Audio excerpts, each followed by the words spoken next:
xam ngeen ne Sëriñ Tuuba dundam gépp dund gu barkeel la gu yéemu gu xar baaxe goo xam ne li ci ne ci ay njariñ yàlla kese kese moo xam ni mu toll. moom ci boppam wax na ne xuzutu xayaatan laa tura li gayri mujizatan baanat li udni xayri.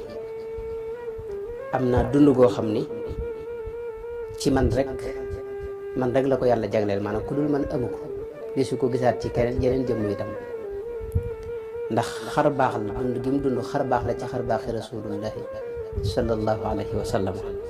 moo taxoon mu nekkoon kiimaanu jamono bi wax ne lastu ashukku abadan fi kawni jaaral badi ajaban lil kawni. yàlla dajale ci jëmm ji ak doxam bi ak dund gi mbir yu bare yoo xam ne yépp lu yéeme la, lu xar baaxe la.